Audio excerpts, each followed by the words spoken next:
नवंबर में चीन समेत एशिया पैसिफिक खत्ते के 15 ममालिक ने रीजनल कॉम्प्रिहेंसिव इकोनॉमिक पार्टनरशिप यानी RCEP पर दस्तखत किए, जो आलमी मजमूई पैदावार का 28% और 2.2 अरब आबादी वाले रुकन ममालिक के दरमियान सबसे बड़ा आज़ाद तिजारती मुआहिदा है। तहम अमरीका इस मुआहिदे का हिस्सा नहीं, जिसे ओबामा इंतजामिया के तजवीज़ करदा ट्रांस पैसिफिक पार्टनरशिप मुआहिदे के मुतबादिल के तौर पर भी देखा जा रहा है, जिसमें चीन को शामिल नहीं किया गया था। 12 ममालिक पर मबनी इस मुआहिदे से सदर ट्रंप ने 2017 में अलहदगी इख्तियार कर ली थी।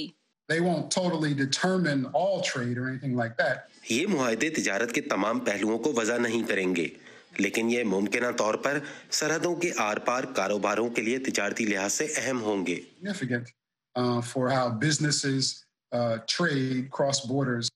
नौमुंतखब सदर जो बाइडन ने उस वक्त तक नए तिजारती मुआहिदों में न शामिल होने का अहद किया है जब तक अमरीका अपने वर्कर्स और बुनियादी ढांचे में सरमायाकारी नहीं कर लेता, लेकिन उन्होंने इत्तेहादियों के साथ तिजारत करने का इशारा भी दिया है।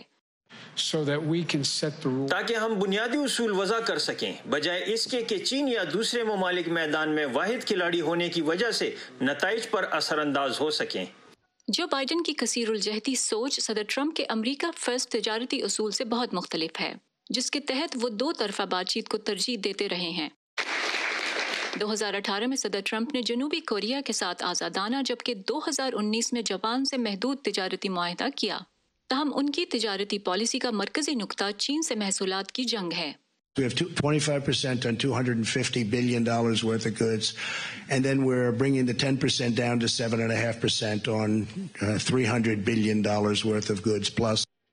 सदर ट्रंप ने न सिर्फ हुआवे समेत टेक्नोलॉजी की दीगर चीनी कंपनियों पर जासूसी करने का इल्जाम लगाया, बल्कि उन्होंने बरतानिया और कई यूरोपीय ममालिक को हुआवे से 5G नेटवर्क्स न लेने पर भी आमादा कर लिया। तहम सदर ट्रंप के इक़दामात के बावजूद भी अमरीका का चीन के साथ तिजारती खसारा कम नहीं हुआ, जो 2019 में कम होने के बाद फिर बढ़ गया है। I think it's questionable how effective this. इस पर सवालिया निशान है कि इस तरह खुद को ताकतवर जाहिर करना कितना मौसर है, जबकि आगे के रास्ते का तयन ही नहीं किया गया।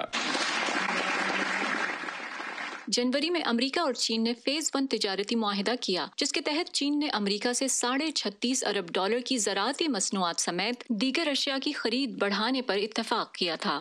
तहम इस बात का इम्कान कम है कि चीन इस साल ये हदफ पूरा कर सके। कोरोना वबा के दौर में मुमकिना तौर पर जो बाइडन की अपने इब्तदाई दिनों में ज्यादा तवज्जो वैक्सीन की फराहमी और मुआशी बहाली पर मरकूज रहेगी। तहम अमरीका और चीन के ताल्लुकात में कशीदगी बरकरार रहने का इम्कान है। The relationship is going to get increasingly competitive irrespective of कतई नज़र इसके कि दोनों ममालिक के सदूर कौन हैं, चीन और अमेरिका के ताल्लुकात ज़्यादा मुसाबकती हो जाएंगे। सवाल ये है कि क्या ये रहनुमा खुद पर कंट्रोल करके समझदारी और अमली रवैया अपना सकते हैं। जो बाइडन को चीनी महसूलात में नरमी के किसी भी इक़दाम पर कांग्रेस से शदीद मुखालिफत का सामना होगा, जहां चीन की बढ़ती ताकत को रोकने के लिए सख्त गिर रवैया अपनाने पर दोनों जमातों में इत्तफाक राय पाया जाता है। पैट्सी विदा कुसवारा के साथ Pfizer Bukhari, voice of America.